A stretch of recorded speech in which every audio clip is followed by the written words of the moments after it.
말씀 로마서 12장 1절 12절 1절 2절입니다.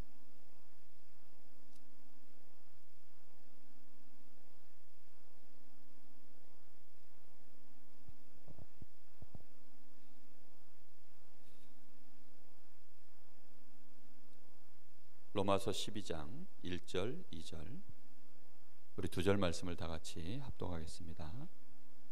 그러므로 형제들아 내가 하나님의 모든 자비하심으로 너희를 권하노니 너희 몸을 하나님이 기뻐하시는 거룩한 산 제물로 드리라. 이는 너희가 드릴 영적 예배니라.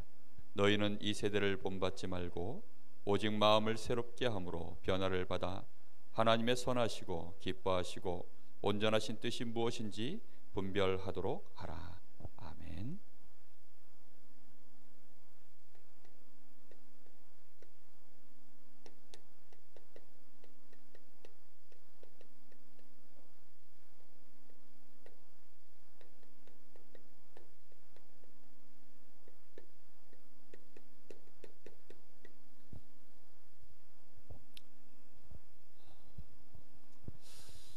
여러분, 우리 사람에게 가장 중요한 것이, 그 사람 자체에게 가장 중요한 것이 여러분 혹시 뭐라고 생각하십니까? 대부분 사람들은 뭐 건강 또는 그 사람이 가지고 있는 재산, 뭐 여러 가지 그 사람의 실력, 아마 그런 거라고 생각할 겁니다. 그런데 성경에는 그렇게 되어 있지 않습니다. 가장 중요한 것이 뭐냐면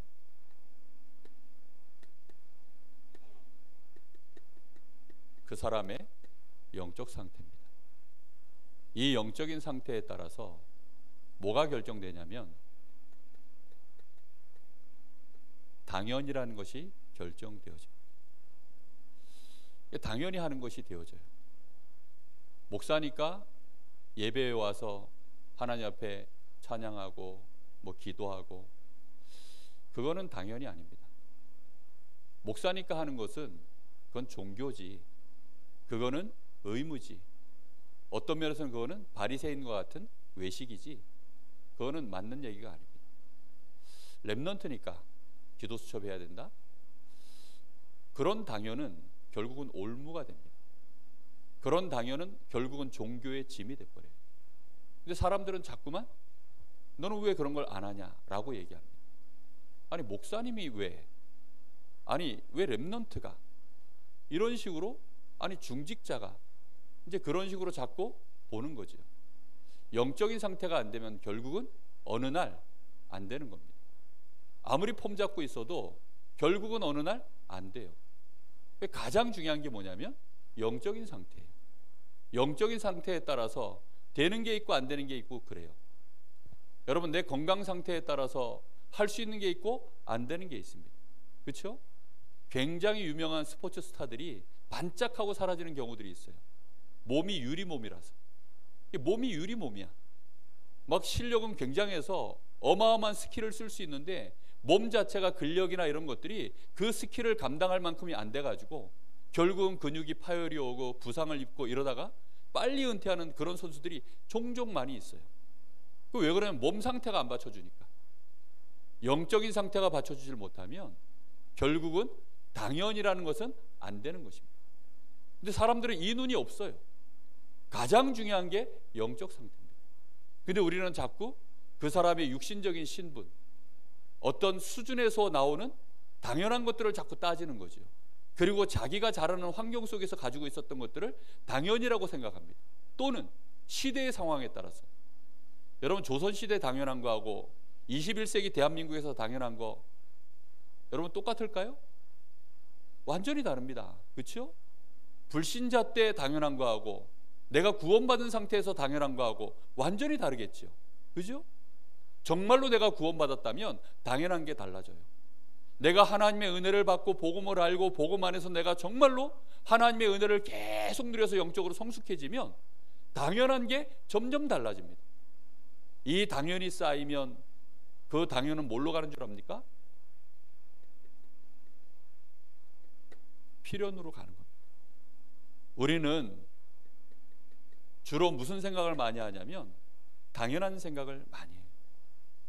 이 당연한 것들이 자꾸 모여지면 이거는 내 마음에 어떤 생각이 드느냐, 꼭 그렇게 해야 된다라는 생각이 들어요. 그걸 보고 필연이라고 합니다. 문제는 이게 나도 모르는 영적 상태에서 진행되고 있다는 사실을 모르는 거죠.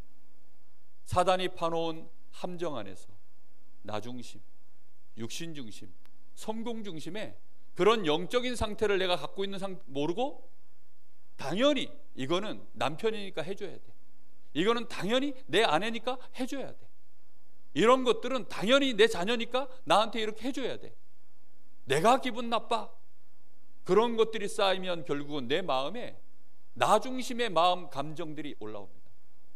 그러면 이제 내 마음과 마음 당연한 걸로는요 어느 정도 이해를 합니다. 그런데 필연까지 가면 그때는요 양보가 안 돼요. 이때부터 이제 싸움이 일어납니다. 많은 부딪힘이 일어나요. 마음이 상하는 거죠. 결국은 편안하게 이렇게 대화를 못하고 마음에서부터 이제 상처가 나면 그때부터는 끝입니다. 근데 문제는 뭐죠? 이게 굳어지면 안 바뀌는 거예요. 이게 절대가 돼버려요. 하나님하고 하나도 안 맞는 걸로 만약에 내가 절대가 돼 있으면 어떻게 될까요? 그게 내 머리에서 항상 그렇게밖에는 판단이 안 되면 어떻게 할까요? 이때는 기도할 때야.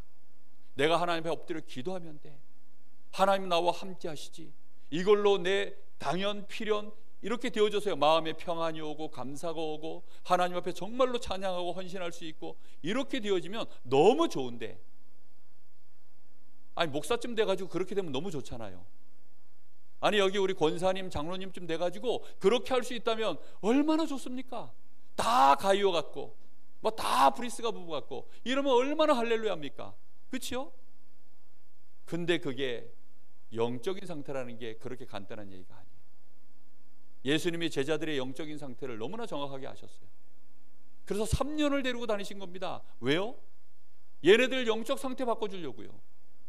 영적인 상태를 바꾸는 것은 이것부터 바꿔야 돼요. 내가 당연하다고 생각하는, 혹시 내가 당연하다고 생각하는 이게 속는 거 아니야?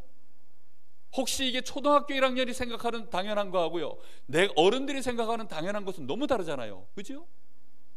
초등학교 1학년은요 누가 나한테 볼펜 하나 뺏어가도요 울어요. 그게 당연해요. 그렇죠? 마음에서 너무 속상해. 필연이에요. 나한테 이랬다 그게 상처가 돼가지고요 평생 남습니다. 근데 어른들은 어떻게 하죠? 뭘 그런 걸 가지고 당연히, 그죠? 너무 다른 거예요. 영적인 상태가 답니다. 근데 우리는 영적인 상태에 대해서 신경을 별로 안 쓰죠. 왜지요? 흐르는 시스템 자체가요 우리의 당연 필연 절대는 이미 거의 굳어져 있어요. 그래서 렘넌트 하는 이유가 렘넌트들은 아직까지도 당연한 거 안 굳어져 있습니다. 돈에 대한 장가가기 전, 장가간 이후 돈에 대한 생각이 달라요. 지금 우리 교회 그 산업인 렘넌트가 지금 서시원이하고 정혜원이 2명이 있습니다. 요 렘넌트들이요 확실히 총각 처녀가 되놓으니까 돈 씀씀이가 아주 자유롭습니다. 근데 이제 딱 장가가면 어떻게 될까요? 시집가면 어떻게 될까요? 그러다가 이제 애 나오면 어떻게 될까요? 그때부터는 달라집니다. 그죠? 당연히 뭔가가 달라져요. 환경에 따라서, 상황에 따라서. 그럼 우리의 인생이요 그런 식으로 계속 이 상황에 따라 당연한 것이 또 이거 달라지고 저렇게 해서 달라지고 이러면 인생이요 계속 헷갈리는, 그게 결국은 어디까지 연결되느냐, 하나님의 말씀 앞에서까지도 헷갈리는 상황이 와요. 저는 이런 류의 질문을 얼마나 많이 받는지 모릅니다. 정말로 우리가요 이런 것들이 결국은 뭘 만든다고요? 나의 영적인 상태를 만드는 것입니다. 이게 사단이 만들어놓은 12가지 함정 틀 올무 속에서 이게 계속 가면 그게 뭘로 결국은 만들어지죠? 문제로 가는 것입니다. 영적 문제가 돼버려요. 내가 정말로 받은 이 복음으로 말미암아 그 안에서 내가 은혜를 받고 회복되어지고 그 안에서 감사가 있고 하나님을 향하여 내 마음이 정말로 내 영적인 상태가 가기 시작하면 이거는 서밋으로 가는 것입니다. 내 상태가 어디로 연결되는 거예요? 보좌로 연결되는 거예요. 사단이 얼마든지 나를 이용할 수 있는 영적인 문제로 사단에게로 연결되어지는 영적인 상태. 그러면 여러분 오늘 뭐부터 점검해야 될까요? 당연한 거 점검해 보세요. 당연한 거 점검하려고 그러면 처음에는 내가 뭘 당연히 생각하지? 잘 모를 수 있습니다. 그런데 혹시 여러분의 마음에 감정이 올라올 때, 그 감정이 여러분 서운하든지 아니면 화가 나든지 아니면 뭐 너무 좋든지 기쁘든지 이럴 때 왜 그런 마음이 올라왔는지를 생각해 보면 그 속에 당연히 숨어 있어요. 잘 찾아보십시오. 기도가 왜 안 됩니까? 아니, 당연히 기도해야 되잖아요. 그렇죠?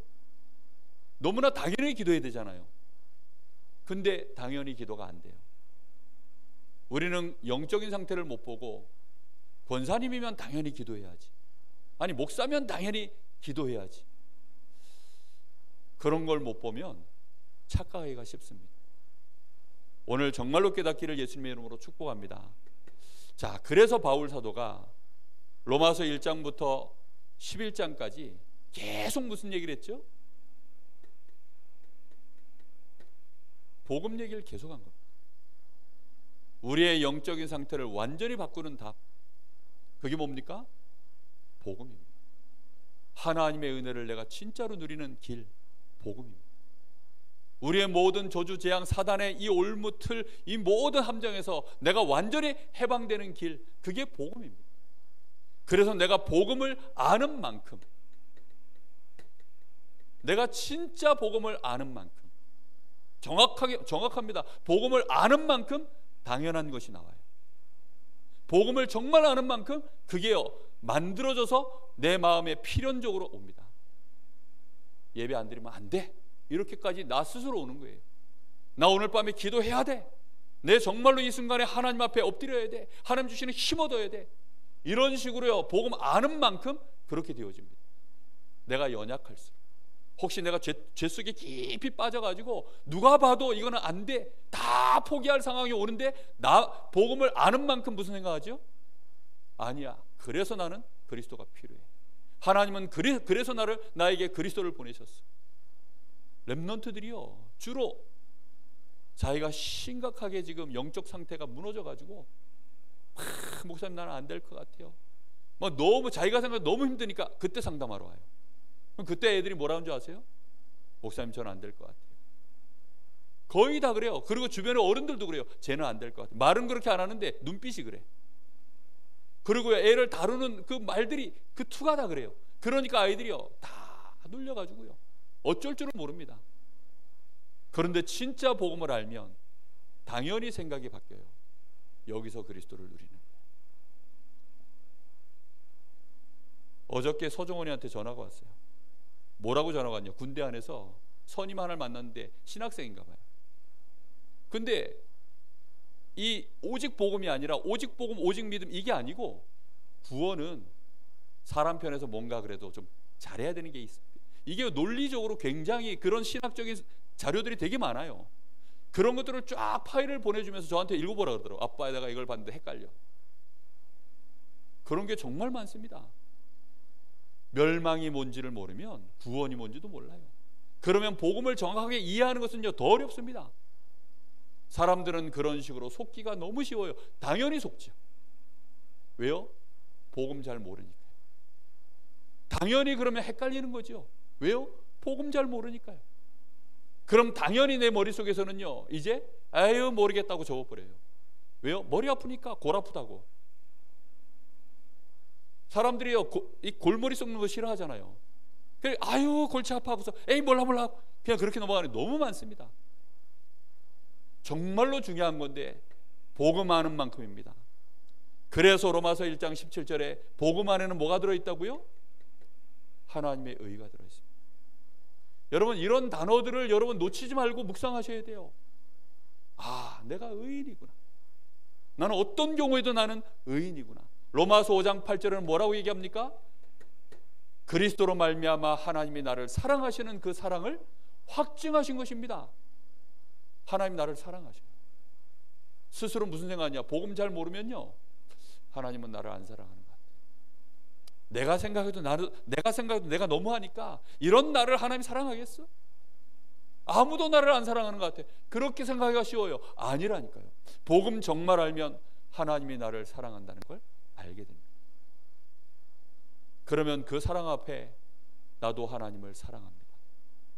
어느 날 고백하게 됩니다. 이 복음은 단순히 그냥 감정적으로만 진행되는 것이 아니라 이 속에 뭐가 있다고요? 하나님의 법이 들어있어요.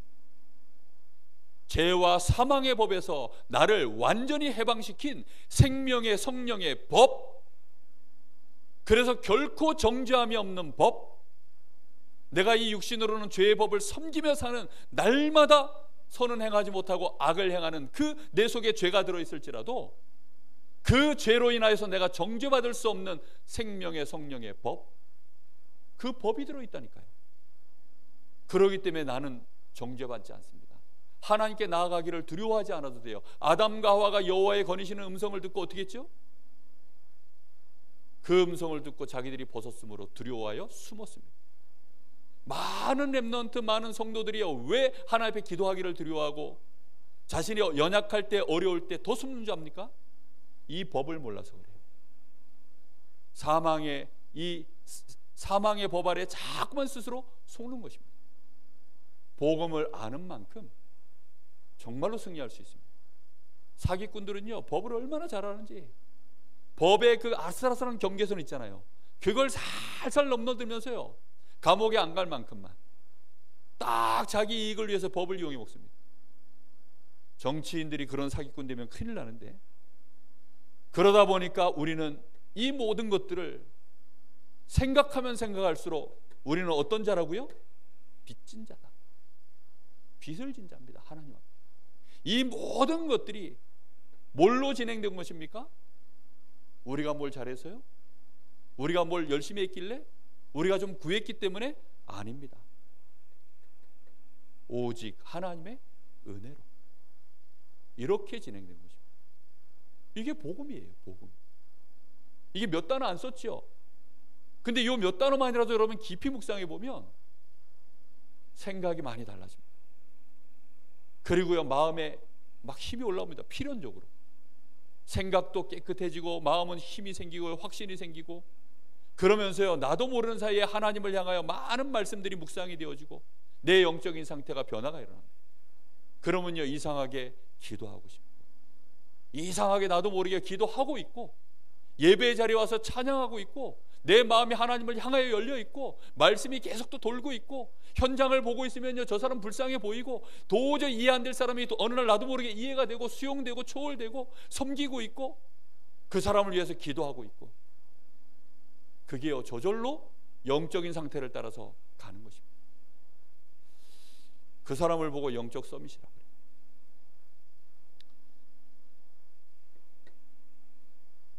그래서 이 복음을 아는 만큼 영적인 상태가 점점 이제 만들어집니다. 그래서 오늘 바울 사도가 영적인 상태가 되어지면 이제 이 제자들한테, 이 로마의 이 성도들한테 하는 얘기입니다.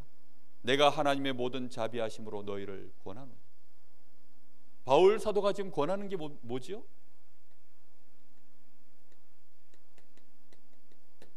영적 예배를 드려라. 그리고 또 하나 권하는 게 있습니다.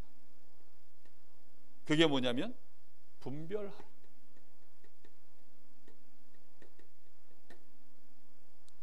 뒤에 보면 뭐 여러 가지 모양으로 또 로마서 12장 뒤부터는요, 복음 받은 자가 교회를 어떻게 섬기며 형제와 관계를 어떻게 하며 뭐 이런 얘기들이 가득 이제 뒤에 삶에 대한 얘기들이 나오기 시작합니다. 이거는 율법적 얘기가 아닙니다. 당연히 이렇게 돼야 되는 건데 지금 당장 하라는 얘기도 아닙니다. 우리의 영적인 상태가 회복되어지면 우리가 하나님 앞에 드려지는 우리의 삶이 이렇게 되어진다는 겁니다. 너희가 그렇게 되기를 바란다는 겁니다. 너희가 꼭 그렇게 될 수 있도록 이 복음이 너희들에게 각인뿌리 체질 되기를 원한다는 것입니다. 여러분, 그 은혜를 꼭 누리시기를 예수님의 이름으로 축복합니다. 여러분, 반드시 그래서 오늘 여기 뭐라고 얘기합니까? 너희 몸을이란 말은요, 단순히 우리의 육신을 말하는 게 아닙니다. 내 인생을 말하는 거예요. 하나님이 우리에게 주신 복음은 내 인생의 한순간을 잘라서, 아니면 내 인생의 요거 하나를 가지고 하나님이 뭔가를 하시는 얘기가 아닙니다. 내 인생 전체를 두고 저 천국의 영원한 하나님의 나라의 그 영원까지를 두고 영세전부터 영세까지의 그 모든 흐름 속에서 하나님이 나를 부르셨습니다. 내 인생 속에, 내가 가지고 있는 인생 속에 많은 시간, 내가 가지고 있는 많은 달란트, 또는 내가 가지고 있는 재산, 이런 것들요, 심지어는 뭐까지요? 나의 생명까지도, 이걸 가지고 어떻게 하라고요? 하나님이 기뻐하시는 거룩한 산 제물로 드리라. 누가 기뻐하신다고요? 하나님이 기뻐하시는 거룩한 산 제물로 드려라. 하나님이 기뻐하시는 것은요, 하나님의 자녀가 하나님이 나에게 주신 이 은혜를 알아서 그것 때문에 드리는 것입니다. 그렇게 드려지는 것은요, 조그마한 종이 쪼가리 같은 그 보잘것없는 것 하나라도 하나님은 기뻐하십니다. 여러분의 자녀가 여러분에게 처음으로 혹시 카네이션 달아준 날 여러분 기쁘셨죠? 여러분 자녀가 여러분 생일이라고 엄마 아빠한테 생일 선물 별것 아닌데 뭐 겨우 1-2천 원짜리 그거 가지고서 생일 선물 해줄 때 여러분 어떠셨어요? 기뻤죠. 그죠? 자녀들이요 성숙해지면서 부모의 은혜를 알면 그때는 점점 더 이제 거룩한 산 제물로 자신을 드리는 것이 이 수준이 달라집니다. 당연히 달라지고 필연적으로 달라지고 절대적으로 달라지기 시작해요. 나중에는 어떻게 하죠? 내 인생 전체를 드리는 것입니다. 그게요, 거룩한 산, 나를 어떻게 하라고요? 산 제물로 드리라는 것입니다. 여기 이 산 제물이란 말은요, 원어에는 희생 제물입니다. 희생 제물. 영적 예배니라라고 얘기했죠. 사실은 이 영적 예배라는 말은 원어 성경에는 다르게도 이렇게 번역되어 있어요. 합당한 서비스, 합당한 헌신이니라, 이렇게 말해요.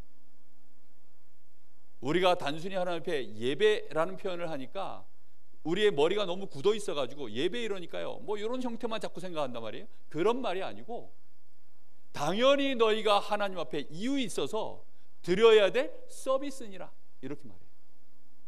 여러분 서비스 알죠? 서비스는 뭐죠? 헌신입니다. 이 사람을 위해서 내가요 다 해주는 거예요. 그걸 보고 서비스라 그래요. 예배는 뭐냐? 진짜 복음 가진 자가 올바른 영적 상태를 가지고 하나님 앞에 서비스하는 것이 예배입니다. 그래서 하나님을 기쁘시게 합니다.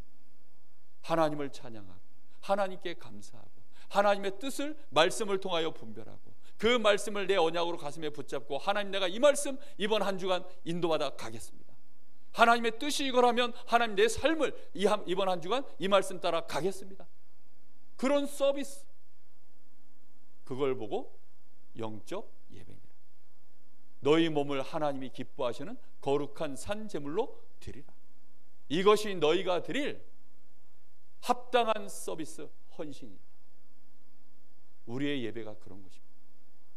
내 영적인 상태가 되어지는 만큼 그게 되어져요. 그럼 여러분의 삶에 이런 합당한 서비스가 하나님께 드려지는, 이렇게 가고 있는 것들이 여러분 어떻게 되고 있어요?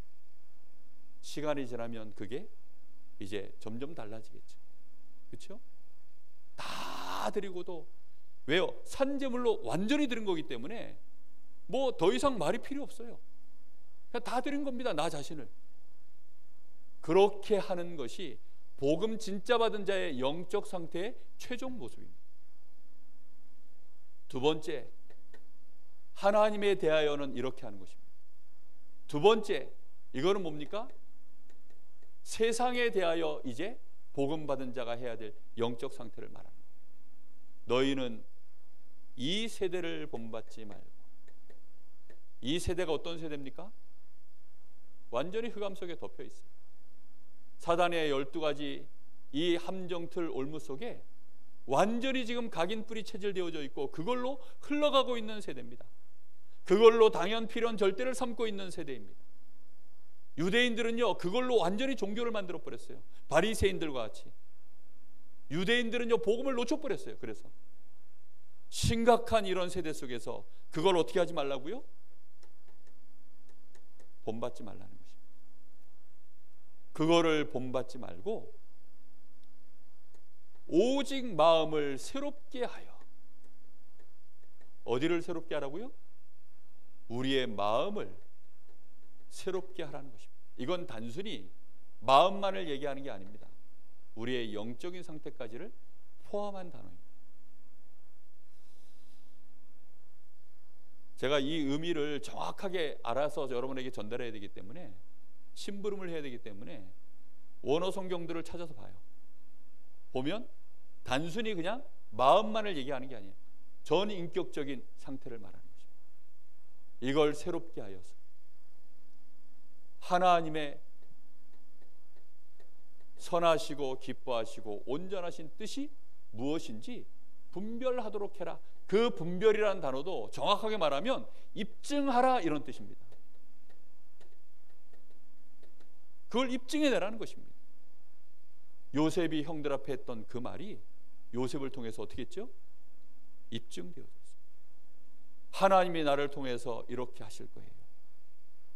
하나님은 나를 통해서 이런 약속을 주셨고 나는 그런 사람이에요. 나는 그런 축복을 하나님이 나에게 예비하셨고 하나님 나한테 그렇게 하실 거예요. 그걸 어떻게 했죠?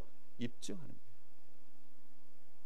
다윗이 골리앗 앞에서 나는 네가 조롱하는 만군의 여호와의 이름으로 네 앞에 나왔느냐.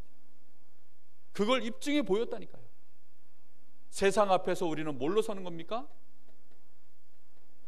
증인으로. 하나님 앞에서는 평생을 응답받을 게 없어요. 복음 아는 만큼. 그렇죠? 복음 진짜 알면요 하나님 앞에 달라 할 게 없어요. 완전합니다. 충분합니다. 그렇죠? 그러면 이제 모든 것이기 때문에 하나님 앞에서는 온전히 뭐밖에 없느냐? 합당한 서비스. 하나님께는 헌신할 것 외에는 없고 정말로 내 마음에 감사한 만큼. 그렇죠?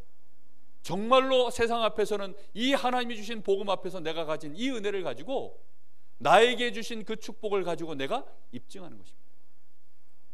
237 5천 종족, 이 시대의 병든 시대 치유, 서밋의 빈 곳, 하나님이 나를 그 현장의 증인으로 세우셨다.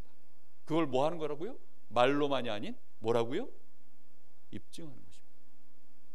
단순히 분별하라 이런 뜻이 아니에요. 그걸 입증하는 우리의 영적인 상태, 그리로 가야 되는 것입니다.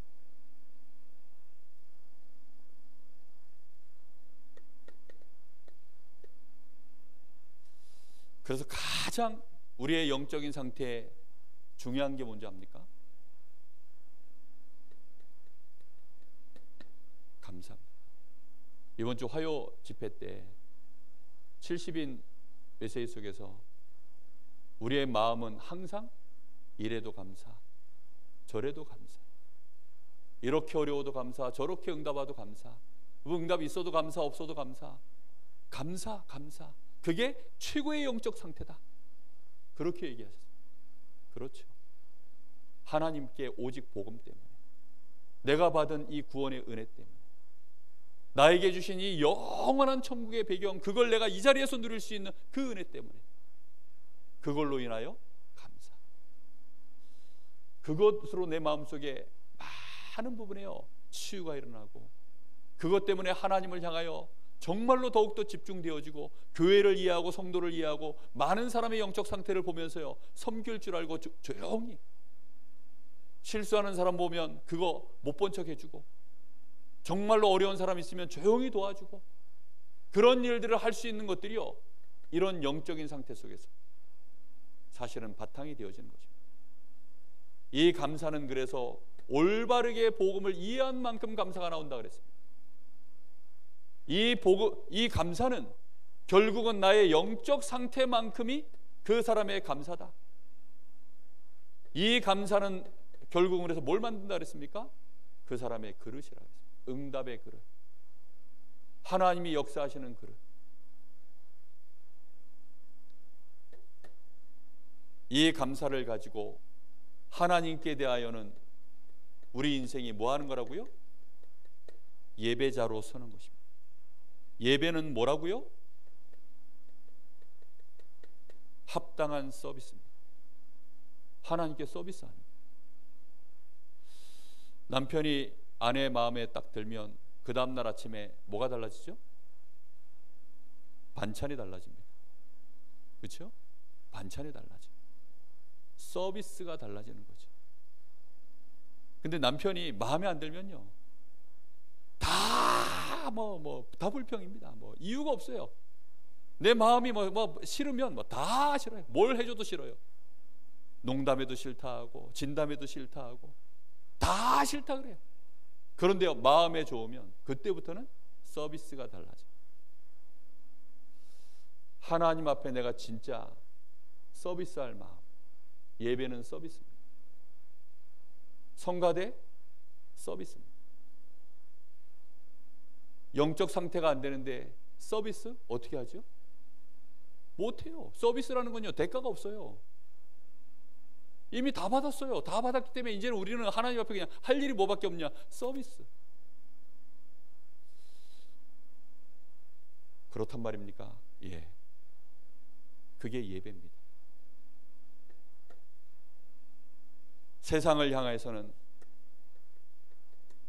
돈 벌기 위해서 나가는 곳이 아닙니다. 성공을 위해서 나가는 곳 아닙니다.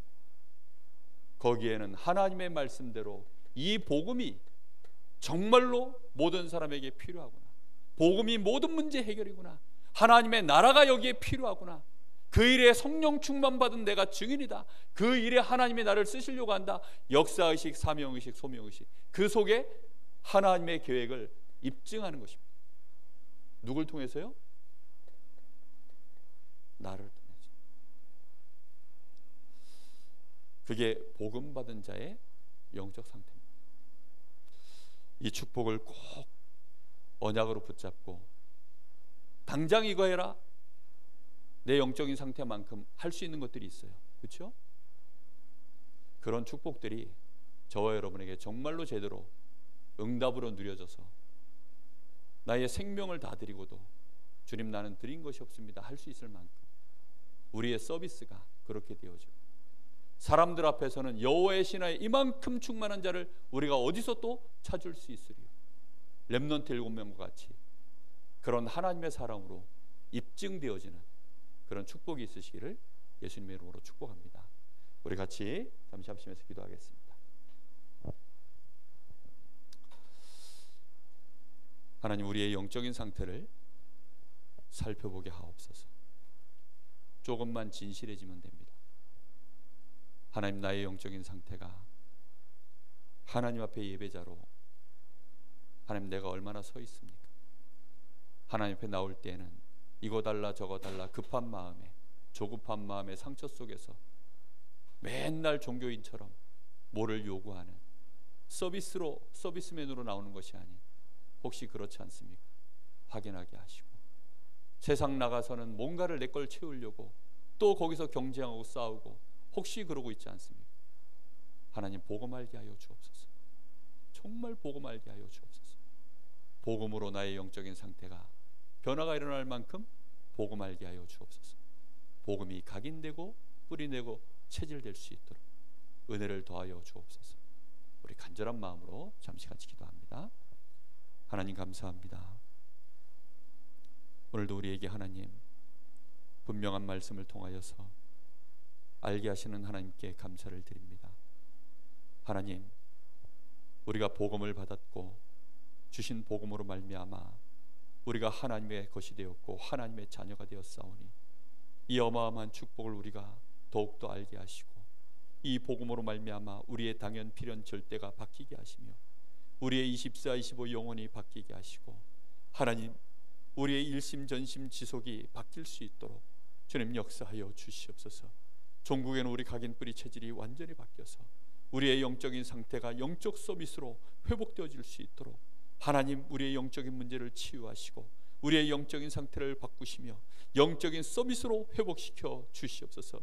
하나님께는 온전히 정말로 하나님의 계획과 선하시고 기뻐하시고 온전하신 뜻들을 찾아내며 하나님의 기뻐하시는 거룩한 산 제물로 우리 자신을 드리는 참된 예배자로 우리의 생이 서기를 원합니다. 우리의 생명, 우리의 가진 모든 인생 전체를 다 드려서라도 우리가 있는 어디서든지 하나님 앞에서 내가 혼자 있는 시간에, 함께 있는 시간에 교회에서 예배자로 서기를 원합니다. 주여, 정말로 이 복음 듣지 못하여서 연약한 자, 무너진 자, 저 이방인들 앞에, 불신자들 앞에 하나님, 내가 하나님의 것으로 정말로 사람들 앞에 발견되어지기를 원합니다. 그런 축복을 누릴 수 있도록 주여 저희들에게 주신 이 복음이 더욱더 이해되어지게 하시고 깨달아지게 하시며 이 복음으로 말미암아 감사가 회복될 수 있도록 주님 역사하여 주시옵소서. 주신 이 복음이 모든 것이며 충분하며 완전함을 정말로 하나님 우리의 당연 필연 절대로 우리의 생각 속에, 우리의 마음 속에, 우리의 뇌에 정말로 무너지지 아니할 절대 시스템으로 회복되어질 수 있도록 주님 역사하여 주옵소서. 항상 하나님을 향하여 우리의 영적인 상태가 연결되어져 있게 하시고 흑암 권세가 우리 앞에 무릎을 꿇을 수밖에 없도록, 모든 사단의 권세가 무너질 수밖에 없도록 주여 저희들의 모든 영적인 상태가 회복될 수 있도록 하나님 은혜를 더하여 주시길 기도합니다. 성령으로 역사하여 주시옵소서. 은혜를 더하여 주시옵소서.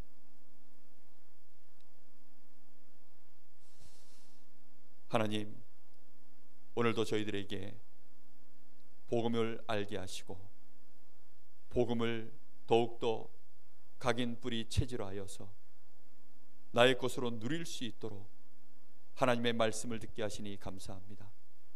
주여, 우리의 영적인 상태가 회복되게 하옵소서.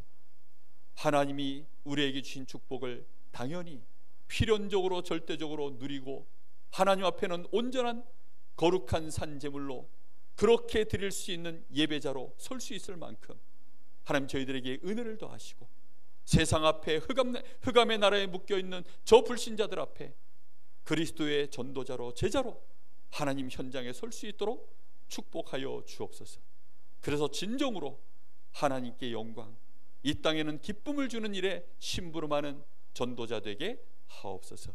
우리 후대들이 이런 일에 쓰임받을 수 있는 서밋으로 세워지는 일에 증인되게 하옵소서. 살아계신 예수님의 이름으로 기도하옵나이다. 아멘.